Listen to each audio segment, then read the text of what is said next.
It's amazing how expensive gas is, you guys. Absolutely amazing. It just keeps on going up. A year ago, it was cheaper. We had significantly lower gas prices a year ago, 2 years ago, even 3 years ago, much lower than now. Wonder why they've gone up so much. You know, the other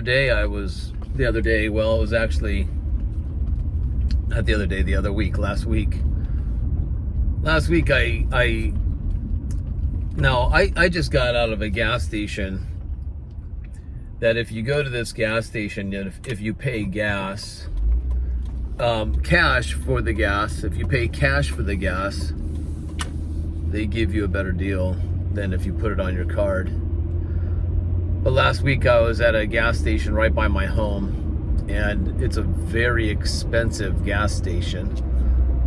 I live in an expensive part of San Diego, you guys, if you've heard of Del Mar, and it's not because I'm rich. It's the only reason I can afford to live there is because I have roommates. Otherwise, there's just no way. So we split the cost of a 3-bedroom, 3-bathroom, what you call a townhome. It's not cheap, but it's doable.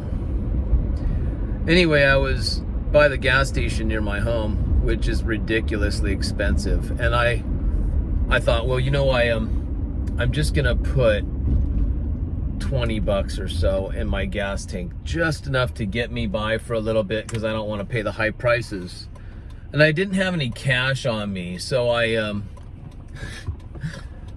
used my bank card, and I put it in, the card in, and then I started pumping. And I on this car, because of the age of it, it's got 131,000 miles, but it's which is low mileage for a 1996 Nissan Maxima, right? 1996 Nissan Maxima, pretty good low miles. But the woman I bought it from off of a couple years ago told me to put mid-grade gas in it. Don't put the cheapest, don't put the highest, put the middle. So I put that gas in it, which costs a little bit of money, you know, but better for the motor, she said. And so I've been doing that. Anyway, so I thought I'd just put $20 of gas in my car.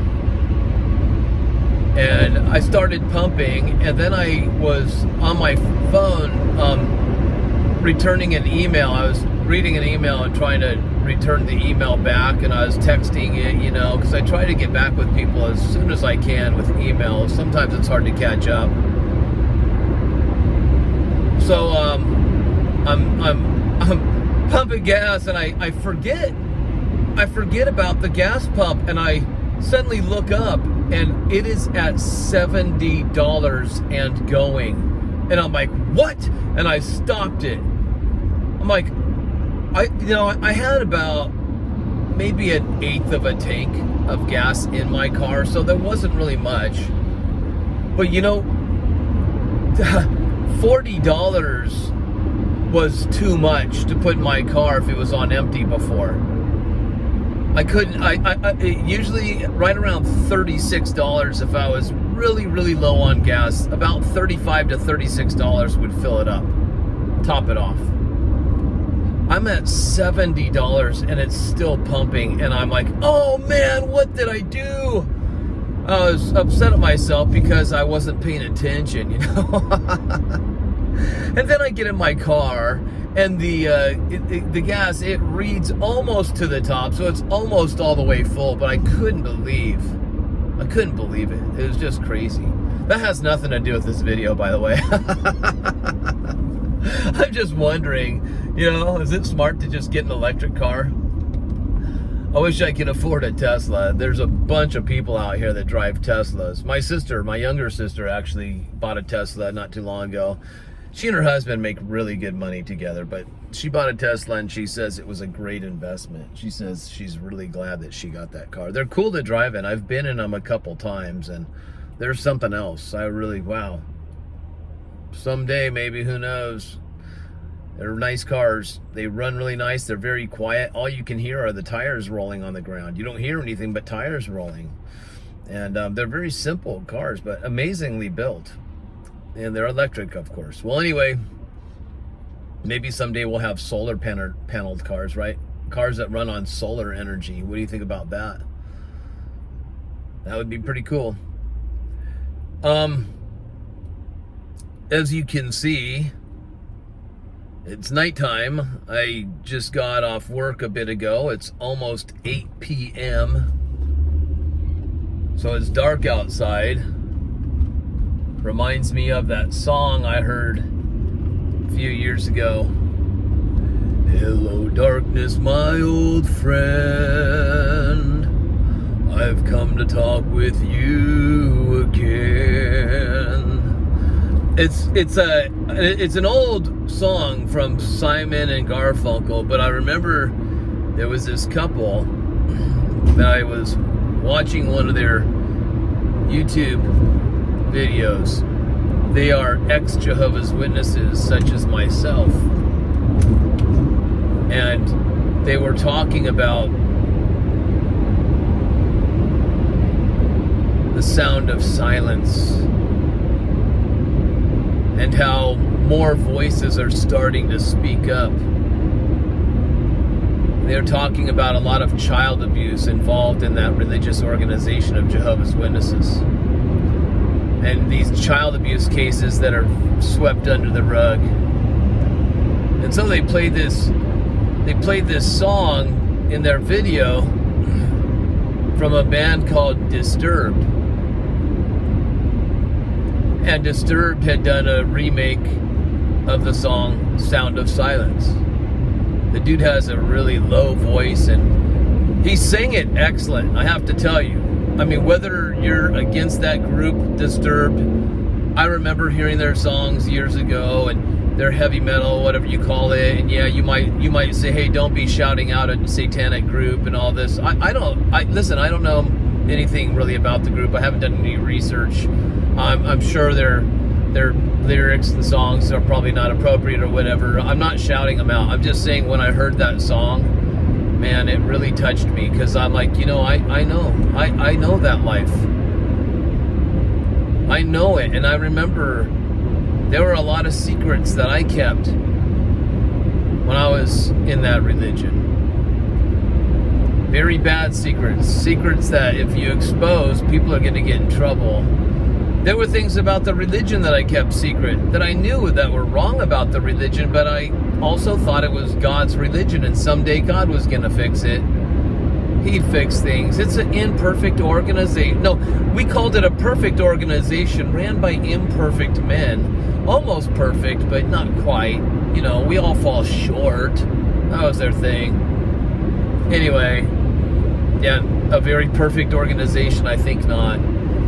So when this couple, Kim and Mikey is their name, when they played this video and played that song, I remember it really touched me. And I remember listening to that song over and over again. Hello, darkness, my old friend. I've come to talk with you again. Does that sound similar to your life experience at all? You're so familiar with darkness. Listen, I thought I was in light, but I lived in darkness for 30 years of my life. Darkness is all I knew. I called it the light, but it wasn't the light, it was darkness. And it most certainly wasn't my friend. It was my old friend, because I thought it was a friend, but it wasn't. It wasn't at all. That darkness was out to harm me. It was deceiving. It was Antichrist. Do you know what Antichrist means? It means a substitute Christ. An imitation Christ. Right? I'm the light, when really it's darkness. I'm a sheep, when really it's a wolf. I'm the Christ. No, you're not. You're the substitute, the imitation, the phony baloney, the fake.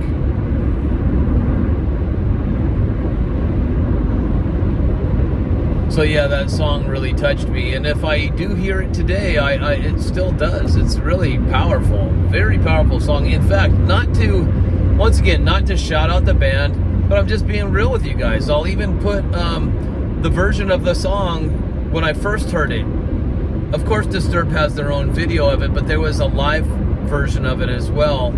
And he sings along with somebody else that harmonizes with him. The lead singer has somebody, Miles something, that harmonizes with him. So I'll put the video in the description box, and if you're offended, well, so be it. Like I said, I'm not promoting them. If they're a satanic band, if that's what your opinion is, sorry. And I'm not saying, well, it's an innocent song. I'm just saying it touched me. And if you're wondering what this song is, I'll just share what I heard. But anyway, it just was my life story. Just like, you might be offended by the movie The Matrix, but when I first saw the Matrix movie, the first one, I was seeing my life story. I was like, this is my life story. Even The Truman Show, if you've ever seen that movie, The Truman Show, I'm like, yeah, this is so familiar to me. It's like when you wake up to reality and you realize everything you thought was real was actually fake, and it was a lie, and people were purposely tricking me. So yeah, those two movies. Probably there's a lot of other movies that really touched me in my life, but you could get offended. But that it affected me and touched me a lot. It was my life story.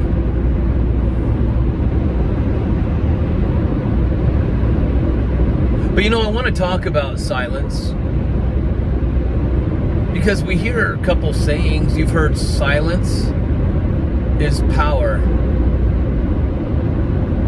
But we also know that silence can also be weakness. But we also know that silence can be deafening. Have you ever heard of that one? Have you ever heard anybody say your silence is deafening? I heard that once in a movie, and I can't recall the movie, but I remember when I heard that, I thought, that is one powerful line. Your silence is deafening. Think about that. Think about that. Do you understand the meaning of it?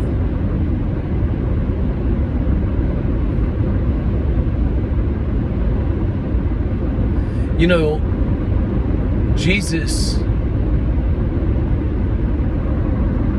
he was silent among his accusers.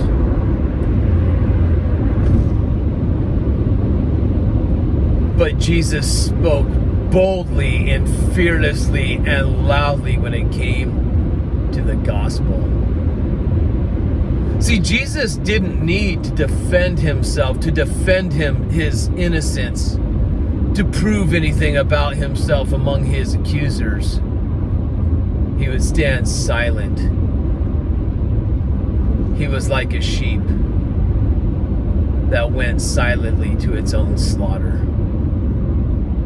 But when it came to the gospel, he was bold and he was loud and he spoke with authority. You see, there's times when silence is power. But then there's times where silence is weakness, because if Jesus didn't speak boldly the gospel, wouldn't that be a sign of weakness? But most assuredly, there was no weakness in that man. And he didn't need muscles to be strong. Just like people have the assumption that Samson must have looked like a bodybuilder. Let me just ask you this. If Samson looked like a muscular bodybuilder, Samson, you remember him from the Old Testament? The guy whose strength came from his long hair. The Lord strengthened him because of long hair. And then when his long hair got all cut off, he lost his strength. You remember that story, right? Do you honestly think that the Lord said, let's make him look like a bodybuilder and give him supernatural strength. Well, you know, when people saw Samson do the amazing things that he did, they would say, well, no wonder, look at how huge he is. You know, it's his muscles. It's crazy. He's huge, strong. They give credit to that. Do you think God wanted Samson to have credit for his strength because of muscle size and wanted people to give glory to the muscles, to the flesh? I would dare to even say that maybe Samson was perhaps a skinny guy. Maybe even because he had long hair, the Jewish men that weren't supposed to have long hair looked at him differently. Look at that girly man. Look at that wimpy girly man, right? You never know, you guys. You got to use your imaginations, really. But Jesus, his strength didn't come from anything carnal, nothing physical. Although I don't believe Jesus was a wimpy looking guy, but Jesus didn't need to pick up things over his head. He didn't have to show physical strength, did he? His power came from his word. He spoke and mountains moved. He touched and sickness fled. Just a look could change the hearts of many. That man moved in power. He was silent when the time called for silence. And he spoke boldly when the time called for it.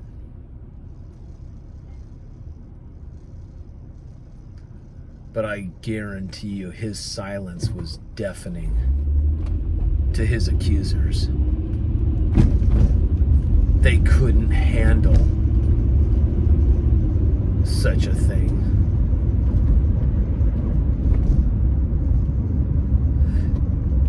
The religious men couldn't handle the presence of such a man like Jesus.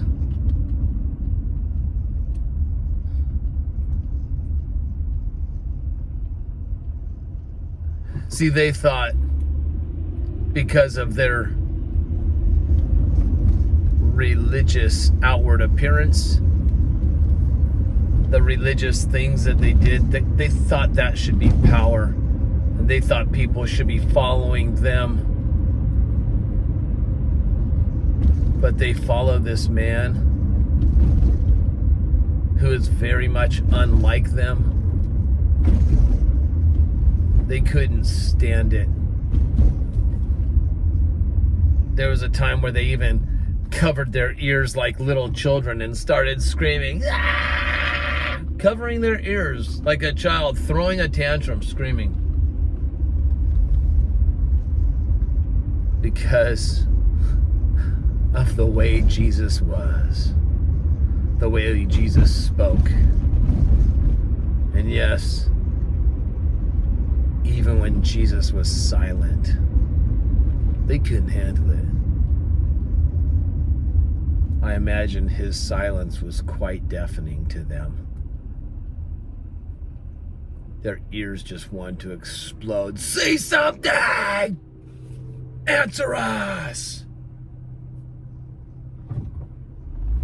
But when he spoke, they didn't listen anyway.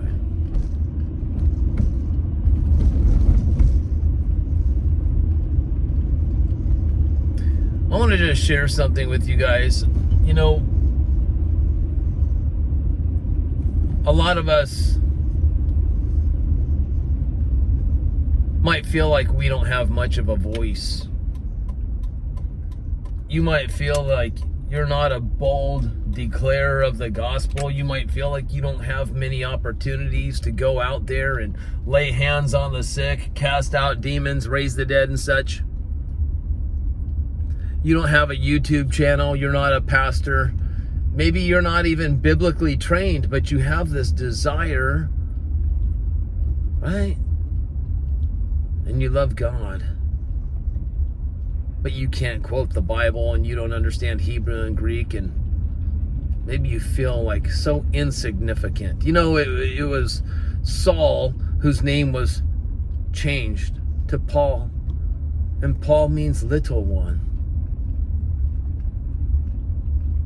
But that little one sure was bold, and he moved in the power of the Holy Spirit.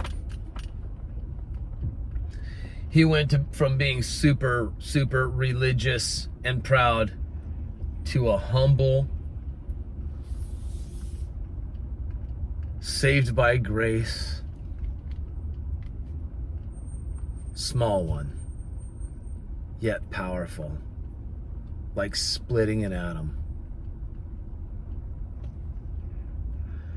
Even if you don't have a YouTube channel, even if you might be somebody that's in a group home or bedridden,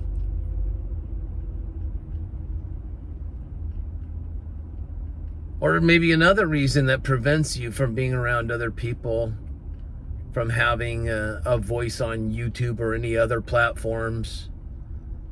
There's some others.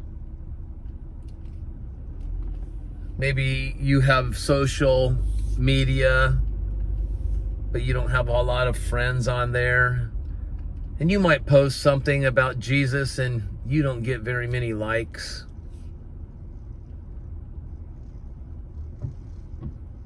Does that mean that you're not preaching or sharing the gospel? You have no part in declaring the gospel boldly? Let me tell you something. I learned it from a man that I was listening to on YouTube recently. He wasn't trying to get people to contribute, donate, tithe, gifts and offering. He wasn't trying to get money for his ministry. But what he said, because it had nothing to do with his ministry, he didn't say anything, you know. But he did thank people for the support that they have given him. And, you know, I have people that have supported me and continue to support me, even financially. And it means, it's like, wow, I don't ask for it.